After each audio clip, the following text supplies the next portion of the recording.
If you need any Xbox or PlayStation codes or any cheap PC games, use the referral link in the description. It will take you over to g2a.com. They already have a discount on most of their goods, and if you use the code CHES at checkout, you can get yourself an extra 3% off as well.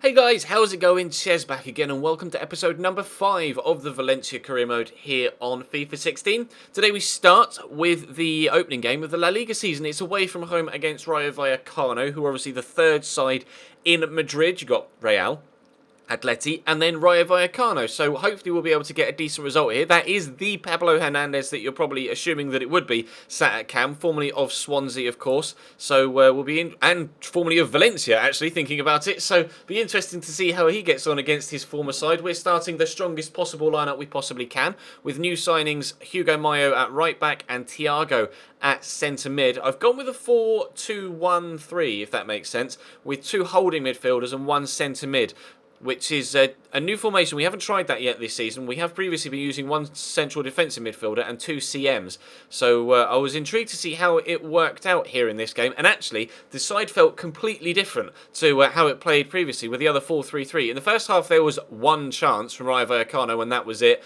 Made a couple of changes in the second half around the Almac to try and liven things up, because it wasn't necessarily the most electric of starts to the domestic season. And we did get a few more chances after we made the changes. Thiago went off. He was a little bit tired. I bought Rodrigo. Is it Rodrigo de Paul? I know it's de Paul, but I think it's Rodrigo. I'm not sure. I'm probably wrong.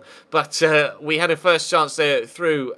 Was it Rodrigo? Or may have been Paco Alcacer, actually. I think it was. Faguli's corner comes in and well cleared away. Enzo Perez, though, knocks it down to Abdenor. Around the corner to Rodrigo was Paco Alcacer, because it was number 9. Rodrigo's number 17. They had the previous shot. Rodrigo just trying to find a way to get it back into the box, to be honest. Finds Enzo Perez on the edge. Bit of space for a shot. You guys know I can't resist, but unfortunately his long shot in that particular instance wasn't anywhere near good enough. But he has scored a goal from distance in pre-season for us. And how is this for a first touch from Paco Alcacer? I thought I'd leave this in. Just watch his leg.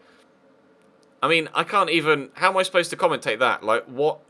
what even is that? That is ridiculous. One of the worst or strangest physics things that I've ever seen in FIFA, to be completely honest. Hopefully you guys enjoyed that little clip. I thought I'd leave it in. I saw it happen in real time and was like, did that just actually happen the way I thought it did? And went into the replay and had a look. I couldn't believe what actually happened to his left leg there. That was absolutely retarded. But Paco Alcacer plays the ball over the top here, looking for Faguli. We're now only a minute or so from stoppage time at the end of the game. He's going to whip the ball in Faguli. Enzo Perez is in the middle, goes for the extravagant, misses it. Never mind, Rodrigo's recovered, stands it up. Can he score a header? No, he misses it again. It drops to Paul on the edge of the box. He's going to have a chance though, but it's well blocked by Amaya, the defender. Over the top of the bar it goes, and for Vallecano, it's a solid start to the season. For us, slightly disappointing, although we were trying a different formation, and like I say, it did weirdly, despite still being a 4-3-3, or feel completely different to how it played previously. I'm going to give it that formation another try in the second game. We'll see how we get on. If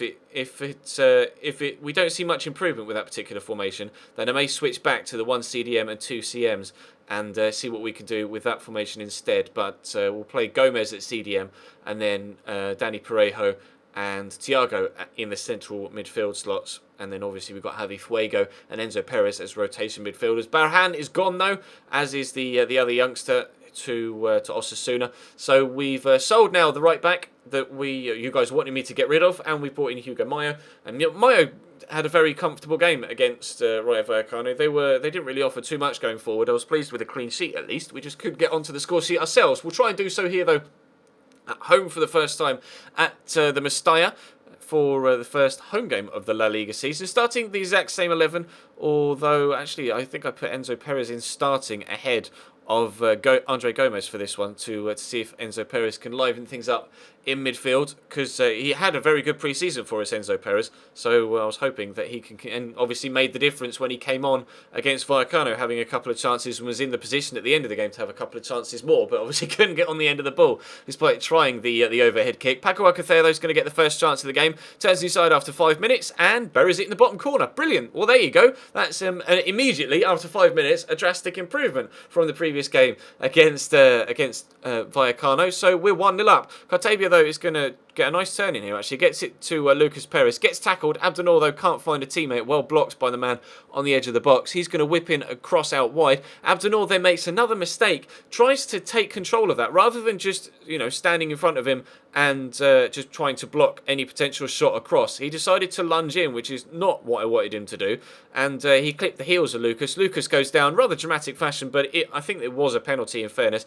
I went the right way with the keeper, but he didn't decide to raise that left arm, and he went over the top of him into the back of the net. So Valencia 1, Deportivo 1 after 12 minutes. That's how the scoreline stood. So we immediately made a great start, and then immediately shot ourselves in the foot and are back to level terms. Enzo Perez, though, involved again. Down the right-hand side to Sofiane Feghouli, inside to Paco Alcacer, to Feghouli again. Still continuing down this right-hand side. Feghouli obviously is in the balance with regards to his position at the club, but Danny Parejo with a brilliant header. Really, really well-placed header into that top left-hand corner. I'll show you the replay just so you can see how well placed that was. The second replay shows it even better. It basically brushes the post on its way into that top spot. Postage stamp stuff. Really exquisite header from Danny Parejo. I didn't know he was that good in the air. Maybe it was just a one-off and he won't ever do that again. But I'm glad he did right now, because that gave us a 2-1 lead heading into the second half here at home against Depor. They were on their front foot, though, at the start of the second half.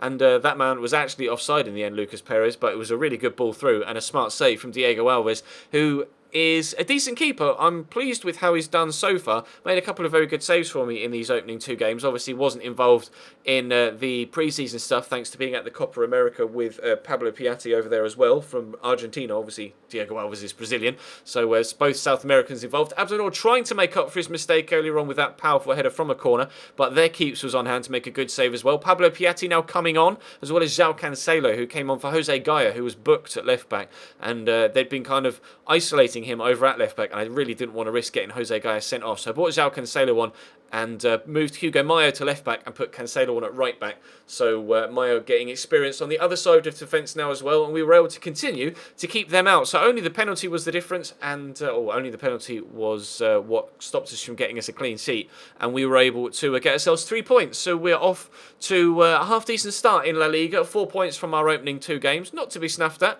There has been a couple of big deals go through on transfer deadline day so far, though. Waiting for offers for Sofiane Feghouli. Haven't had anything in yet since that Chelsea offer a couple of weeks ago in-game. In the episode yesterday. 7 hours to go, and Alexander Lacazette makes his scripted move from Lyon to Manchester United for £39 million. We have seen him go to Man U numerous times in career mode. Alaba goes to Juventus for, the 7th time so far this year in career mode, which is just out of this world ridiculous. But Cristoforo actually goes from Sevilla to Manchester City, which is a decent move. As a player that, thinking about it, I would have actually quite liked to bring in at holding mid. Could have been one of my options. He just completely slipped my mind. He is a very good midfielder. If I could have picked him up that cheap, then I would have definitely done so. We get an offer in for Paco Alcacer for £23 million, was it, I think? But we got no offers in for Sofiane Feghouli. So Feghouli stays for now, and hopefully we can keep him happy, and he'll be in a position, fingers crossed, before January arrives, to sign a new contract. Because obviously if we get to January and he hasn't signed a new contract and we can't get him to sign one, he will be open to sign for someone else on a free, and that really isn't exactly what we want to happen. But he's refused to sign one for now. But if we can continue to be successful at Valencia in the opening few weeks of the season, we might be able to twist his arm and get him to stay. We're currently 8th, but only 2 points off top. There's only been 2 games played. Atleti, Real and Barcelona both off to maximum winning starts, but I'm quite happy with 4 points from the opening 2 games, to be completely honest.